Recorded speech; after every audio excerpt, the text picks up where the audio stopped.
여러분, 오늘 아침 출근길에 마신 커피 한 잔, 혹은 점심 식사 후 결제한 카드 영수증을 유심히 보신 적 있나요? 물가가 또 올랐네 하고 무심코 넘기셨겠지만 그 영수증 뒤에는 지금 우리 경제를 통째로 뒤흔드는 거대한 폭풍이 숨어 있습니다.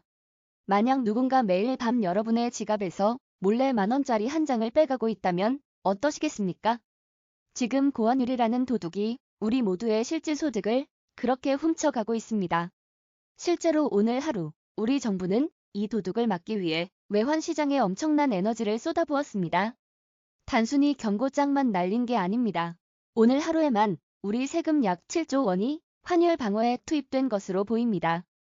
7조 원, 감이 오시나요? 우리나라 대형 병원 수십 개를 짓고도 남을 세금이 단 몇 시간 만에 시장에서 소진된 겁니다. 정부가 왜 이토록 다급하게 움직였을까요? 이 거대한 자금이 투입된 배경과 이것이 여러분의 삶에 미칠 냉혹한 진실을 파헤쳐 보겠습니다. 이번 외환시장에서 벌어진 일은 가히 기록적이었습니다.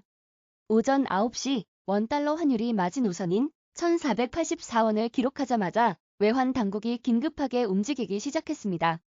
시장의 흐름을 바꾸기 위해 당국이 선택한 카드는 강력한 실전 개입이었습니다. 통상적으로 환율은 소수점 단위로 미세하게 움직이는 것이 일반적입니다.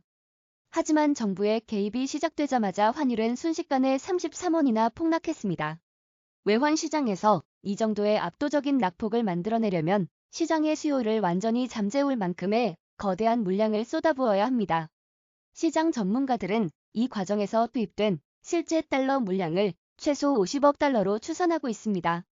이를 현재의 환율로 환산하면 한화로 약 7조 원에 달하는 거액입니다. 정부가 이 거금을 단 하루 만에 투입한 이유는 명확합니다. 연말 환율 종가는 국가 경제 지표와 기업 재무제표의 기준점이 되기 때문입니다. 만약 1,500원 선이 무너진 채 한 해가 마감되면 달러로 빚을 빌린 우리 기업들의 부채는 가만히 앉아 있어도 수십조 원이 불어납니다. 이는 국가 신용도 하락과 외국인 자본 유출이라는 연쇄적인 경제 붕괴로 이어질 수 있습니다. 결국 7조 원은 그 재앙을 막기 위해 던진 마지막 방어선이었던 셈입니다. 하지만 정부가 7조 원을 쏟아붓는다고 해서 우리의 일상이 저절로 안전해지는 것은 아닙니다. 예를 하나 들어보겠습니다. 경기도에서 작은 플라스틱 부품 공장을 운영하는 김 사장님이 계십니다. 1년 전만 해도 해외에서 원재료를 수입하는데 한 달에 1억 원을 썼습니다. 하지만 환율이 급등한 지금은 똑같은 양의 재료를 들여오는데 1억 2천만 원이 필요합니다. 김 사장님은 선택의 기로에 섭니다. 제품 가격을 올리자니 거래처가 떨어져 나갈 것 같고 그대로 두자니 적자를 감당할 수 없습니다. 결국 사장님은 신규 채용을 중단하고 직원들의 복지를 줄이기 시작합니다. 이것이 바로 고환율이 우리 삶에 침투하는 방식입니다. 기업의 원가 부담은 결국 여러분이 체감하는 물가 상승으로 이어지고 끝내는 일자리의 불안정함으로 돌아옵니다.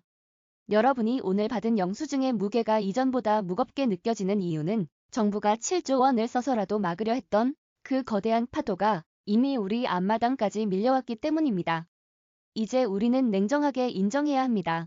정부의 7조 원 투입은 근본적인 해결책이 아니라 시간을 벌기 위한 임시방편일 뿐입니다.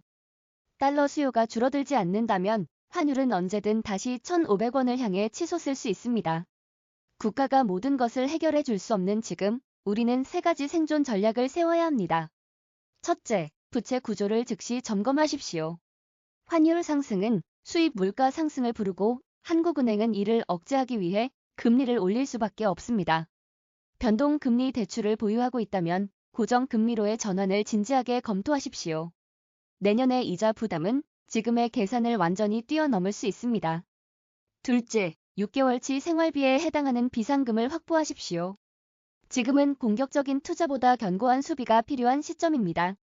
불황의 끝을 예측할 수 없을 때는 현금을 쥐고 버티는 자가 결국 최후의 승자가 됩니다. 셋째, 자산의 일부를 달러라는 보험에 예치하십시오. 정부가 7조 원을 써서라도 지키려 했던 가치가 바로 달러입니다. 매달 수입의 10%라도 달러로 환전해 두는 습관을 가지십시오. 원화 가치가 하락할 때 여러분의 자산을 지켜줄 실질적인 보호막이 될 것입니다. 97년 외환위기 당시에도 위기는 늘 괜찮다는 안일함 속에서 시작되었습니다.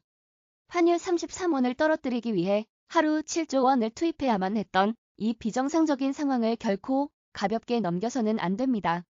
위기는 누구에게나 찾아오지만 그 결과는 준비된 자와 그렇지 않은 자에게 극명하게 갈립니다. 오늘 이 대본은 공포를 드리기 위함이 아니라 여러분이 다가올 파도를 넘을 수 있는 구명조끼를 미리 준비하시길 바라는 마음으로 작성되었습니다. 지금 이 순간부터 지출을 관리하고 자산을 재배치하십시오. 미래의 당신이 오늘을 가장 현명했던 결단의 날로 기억하게 될 것입니다. 시청해주셔서 감사합니다.